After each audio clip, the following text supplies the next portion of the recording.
Last year's events broke all kind of records. This morning's guest had a lot to do with it. You'll meet her coming up next on Carolina People.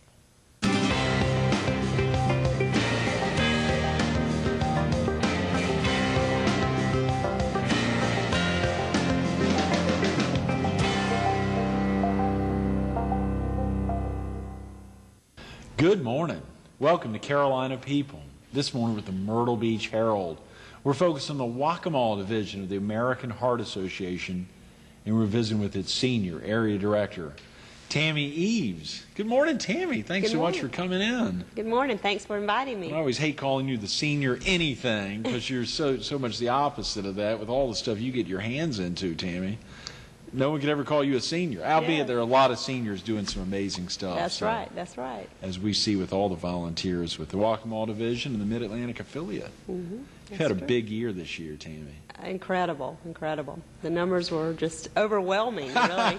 Yeah, will you ever top this year? I don't know, but the American Heart Association is certainly an organization that wants you to top what you did the year previously, so we'll try our best. How do you, I mean, you know, year after year keep just raising the bar so much?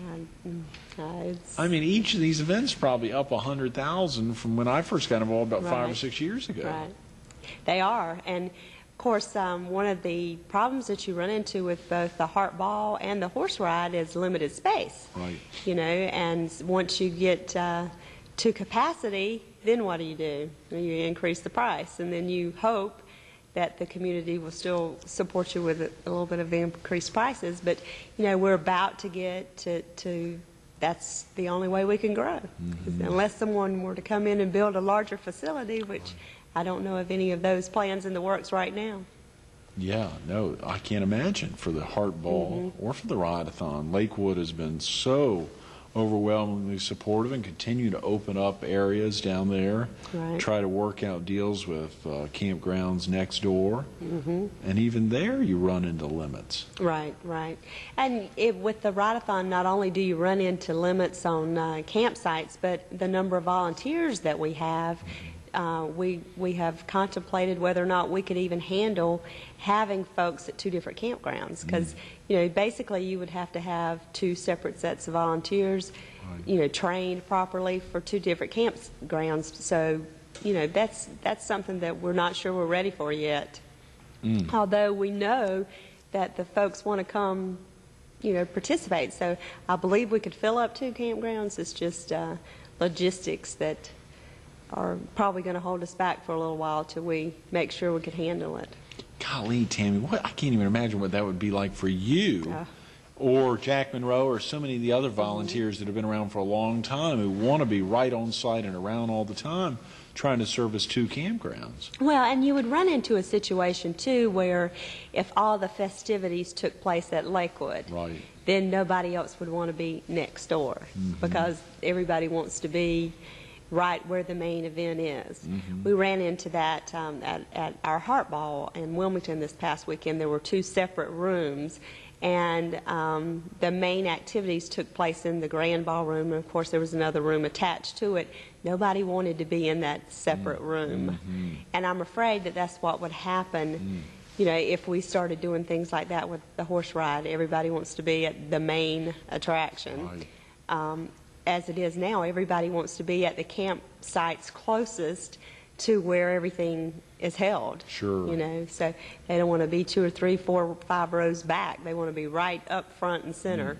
So, you know, and same thing with the heart ball. Everybody wants to be near the band, near the dance floor. Nobody wants to be on the back wall near the entrance to the restaurant or the restrooms. But you know, somebody has to be there. So, golly, Tammy, that really puts you in a quagmire because obviously you want to introduce everyone to an amazing event. You want to make sure they feel good the first time they come, whether they've been coming for their first time or for their 10th time. You want to make sure they get that same amazing experience. But it's difficult in a room when you have, I think this year, Jennifer Wilson, who was with us last Monday, was highlighting the fact that you all had around 940 participants there at the 11th Annual American Heart Ball back on, I think it was, what, February 5th? And to see that kind of a turnout in a room that, I mean, you're really squeezing them in, getting around 1,000. It's a big deal. Definitely we are. And, unfortunately, everybody that's in the back four corners always complains because, nobody wants to sit in those places, although somebody has to in order to get those kind of numbers of people in the room. I think I'm going to ask for those back corner tables from here on out, just to get an idea. It's amazing when you think about so many events, Tammy. Let's go ahead and break down the big three events this past year, and then last month, obviously in February, and then we can talk about some of the events coming up. Please kick off the fiscal year back last October, I believe. Okay. Well, we started off the year with the Heart Walk, and the Heart Walk grossed over $200,000. Was the first time the Heart Walk has broken records like that, and the year prior they had raised $174,000. So it was $25,000 increase in 1 year just with the walk, and we had over 2,000 walkers, which was incredible numbers, incredible amount of money raised.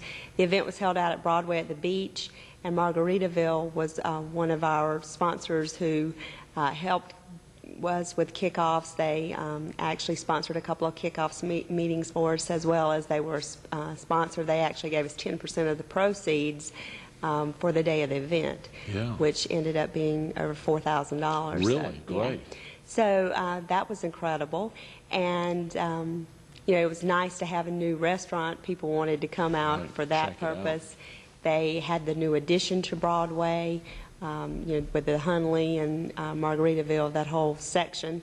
And, it actually brought people out to see some of those attractions for Broadway, as well as bringing people out to participate in our event. So that was a large event. Then we moved into the horse ride, which was 3 weeks later. Wow. Unbelievable, at Lakewood Camping Resort.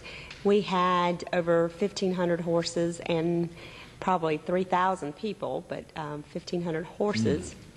And they stay in the campground from Wednesday through Sunday, overnight, round the clock. And, of course, there's no stables there, so, people have to bring something with them to maintain their horse on their campsite for all of that time. And it's actually a wonderful event. If folks haven't seen it, they really ought to come out and look at it. It's quite an experience just to see that many horses out on the beach. And on Saturday is normally the big ride day where everybody gets out at one time. This year, that event is going to be November 9th through the 13th, and of course the big ride day is November 12th. Right. But last year we had folks coming from Vermont, Wisconsin, California as well. Wow, Unbelievable. Tammy, really? Really, and they bring their horse with them. So, it's not like you just jump in the car for a few hours or a few days, but you're transporting horses. From California to Vermont. Yes. It's incredible.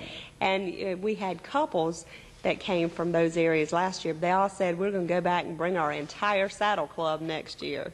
Really? So we have, they said they would bring 20 or 30 couples with them. So it can be quite an experience. But, we talked to some of those people, and they said they drove for 2 days to get here with horses in tow. So they really make it a week. Leave on a Monday, arrive on a Wednesday, right, and are out of there on Sunday. Golly, more than a week. Yep, more than a week.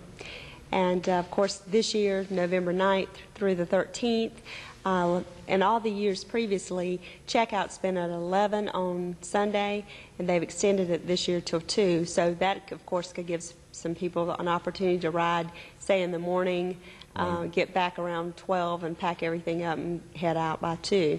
So, real quick, Tammy, for a viewer who needs to get off to school or out to work, if they wanted to learn more about some of the upcoming events as well as get information about the American Heart Association in general, what's the best number to call?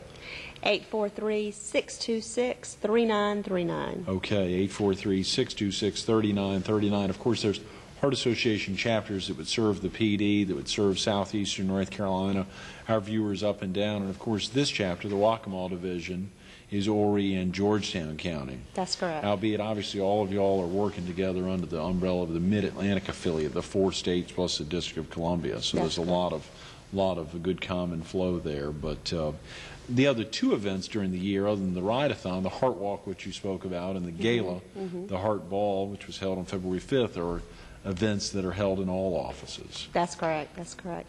The Ride-a-thon is the only one of its kind in the United States. Really? So no other office does a horse ride. Wow. And as we, from the information we can find out looking on the internet and things of that nature, we can't find any other ride anywhere near this size anywhere in the country. So we are the largest ride, and we're right here in Myrtle Beach, South Carolina. That must feel great, Tammy, knowing, Yeah. of course, again, all the amazing volunteers and Jack Monroe and his wife Margot having spearheaded this so hard and so well for so long now, even to have predated your tenure with the Heart Right. Association. This was the 23rd annual Jack Monroe Horseback Ride-a-thon. You're coming up on the 24th, and you've got a silver anniversary even very soon. Yeah, we'll have to do something real special next 18 year. months. So I have to find a good presenting sponsor. But the Ride-a-thon raised $208,000. Oh, come on. Which actually beat the walk, and that's the first time that the ride has beat the walk. So, wow.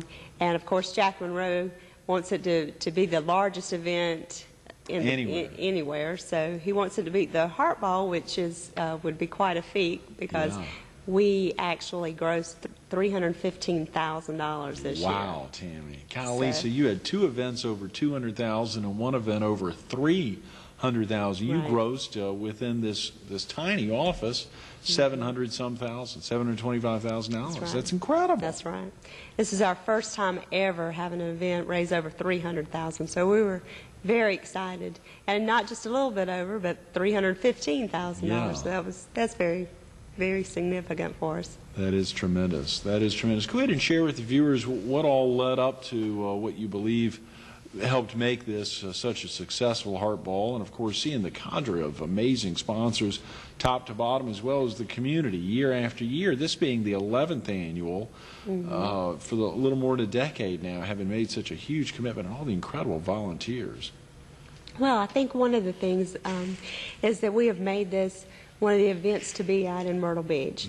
A lot of folks just want to be there. The sponsors that sponsor each year, fortunately, they're happy and they come back each year. The guests come back each year. In fact, about two and a half weeks before the event this year, we had sold out, and we had people still calling and saying, "I've been every single year. I've been, 10 years in a row. You got to sell me a ticket. I can't miss this year." Right. And you really hate to have those type of calls because if somebody's been for 10 years in a row, you really don't want them to miss it either. Right, sure. But I just say, people, please put it on your calendar and call early. The event will be February 25th next year. Oh, great. We know that date for sure. February 25. Yes, at the Myrtle Beach Marriott Resort.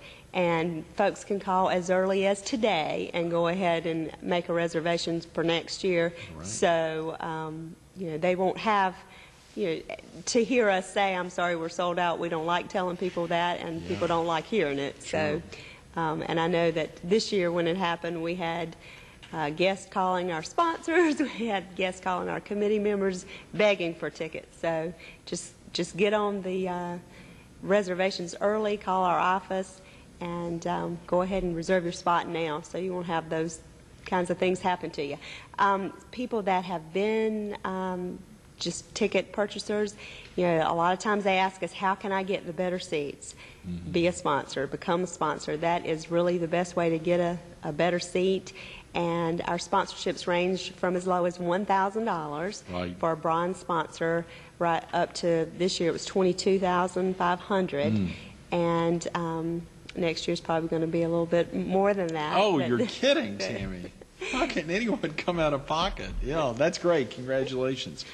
Again, the Mid-Atlantic affiliate puts a lot of pressure, obviously, on all of the divisions within the 4 states, North Carolina, South Carolina, Virginia, and Maryland, and the District of Columbia. And, of course, you've got events that are raising close to $1 million a year. I mean, some of the events within the Mid-Atlantic affiliate, the big wine event in Washington, D.C., one of the walks maybe in Washington or in Richmond. I mean, huge events. So, of course, and then there's smaller divisions like y'all's division, the Horry-Georgetown division, that this is a big deal, though, raising more than $700,000. Right. And right now, our Heart Ball is the largest Heart Ball in the state of South Carolina in terms of attendees, the number of attendees, and dollars raised. Is that right? This year, the Columbia Heart Ball netted 213,000, and Greenville has not had theirs yet, but we netted more than Florence or Charleston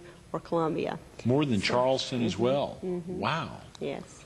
That's a big deal because Charleston's normally in the mid 300 range, I believe, and they're a huge event, so that's very exciting. And they gross that number, but you know, net numbers, our numbers look better than theirs on net numbers, that's the dollars that actually go to help fight research and fund education projects, or the net numbers.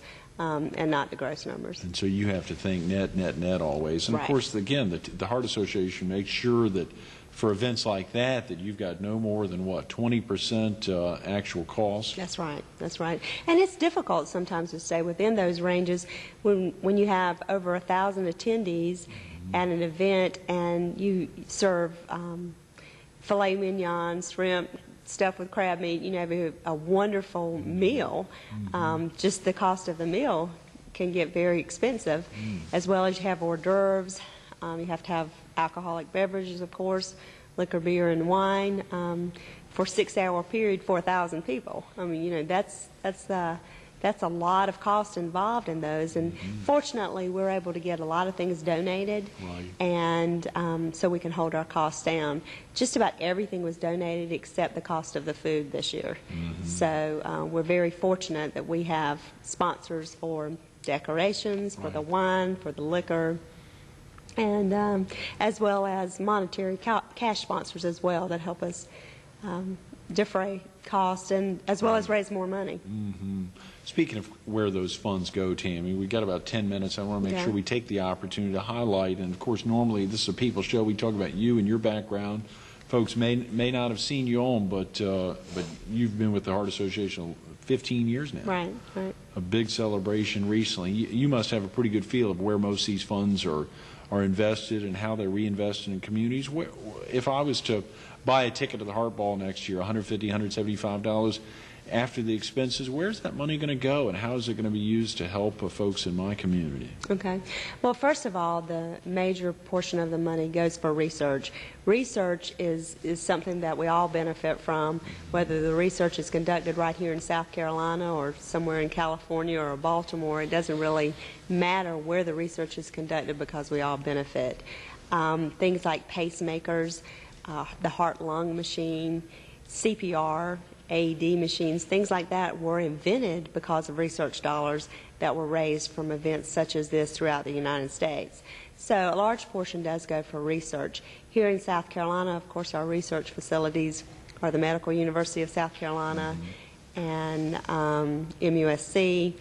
The Clemson University is actually opening up a facility fairly soon, and I'm sure that they will be receiving lots of research dollars because they do great research on the things that they do, as well as the University of South Carolina.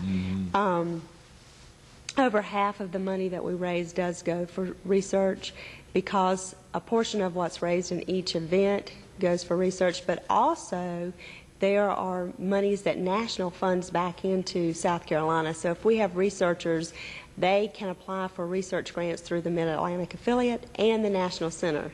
So there could be a researcher who gets funded twice, once through Mid-Atlantic and once through National.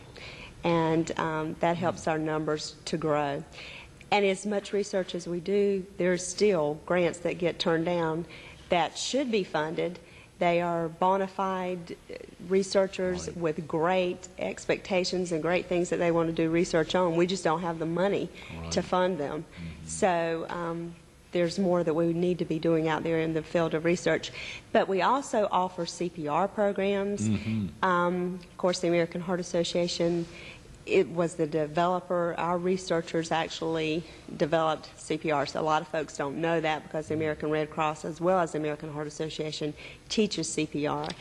But every trained medical professional in the country has to take American Heart Association CPR. They have to be certified in the American Heart Association CPR. That's all nurses, EMS, doctors, and annually they have to be certified every single year. So that's where a big chunk of our money goes towards that. We also have the AEDs. The AED is the automatic external defibrillator that really became hot about 5 years ago when we really started hearing it as a household name. And you hear now that golf courses, you see them in golf courses, you see them in schools, you see them in airports, you see them in malls, and you know, if you're having a heart attack, you want an AED to be on the premises. And when we were first developed, a trained professional had to actually use the AED. So if you were going down with a heart attack and there was nobody around that was actually trained to use the AED, they couldn't just jerk it off the wall and use it on you.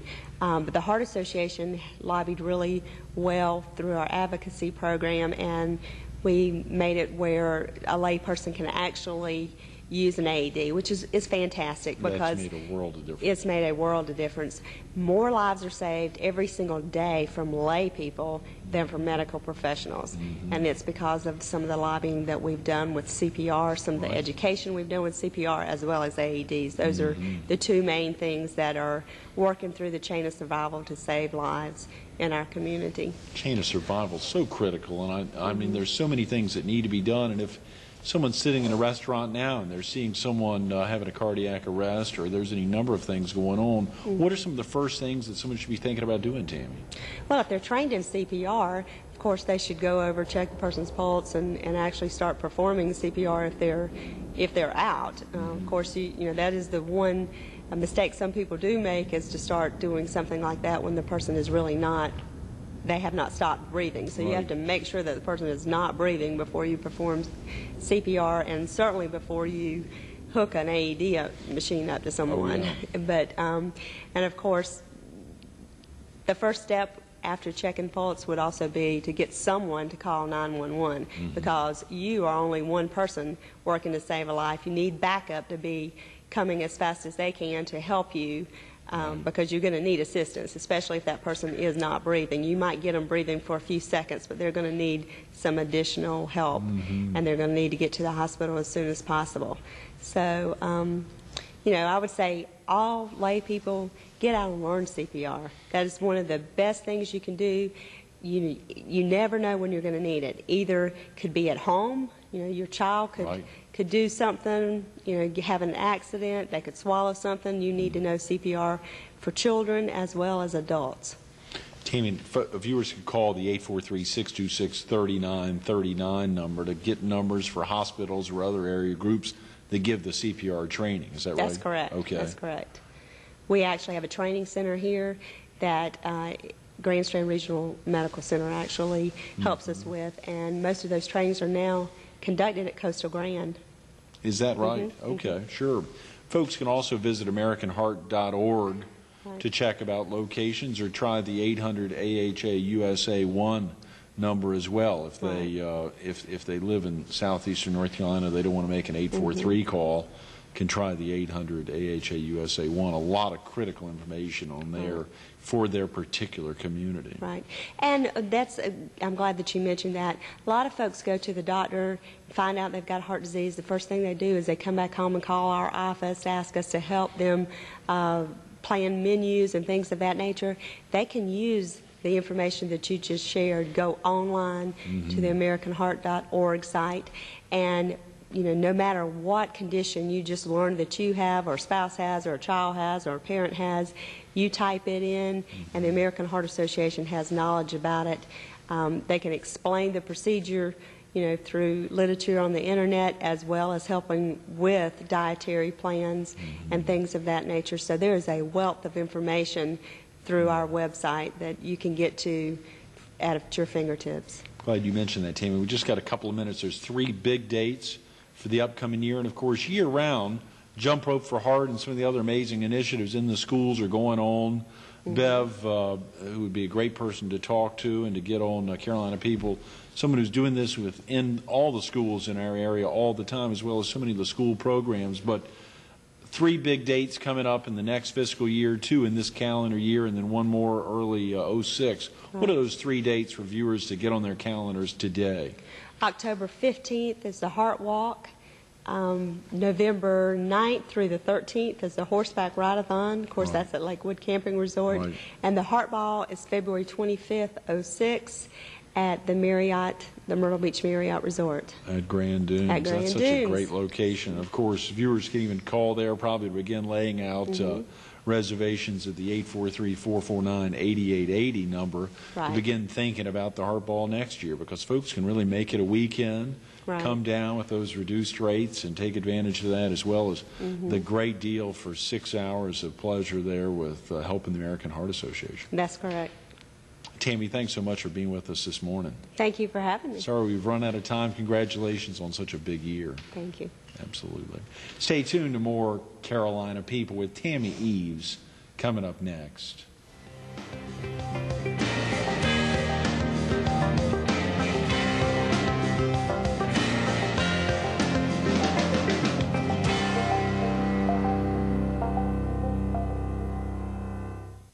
You heard Tammy say it, but you need to take the time now to pull out your calendar, pull out a pen and paper, put those dates down. Saturday, October 15th, 2005. Wednesday through Sunday, November 9th through the 13th in 2005. Critical date. And then in early 2006, it'll be the 12th annual American Heart Ball at the Myrtle Beach Marriott Resort at Grand Dunes, Saturday, February 25th. Take the time.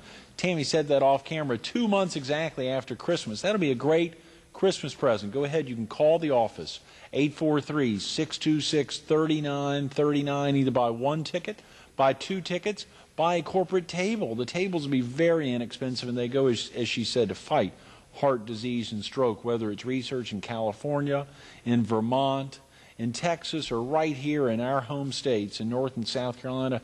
Take the time to commit. The dollars are needed. It could be a friend or a loved one. Give them a call, 843-626-3939.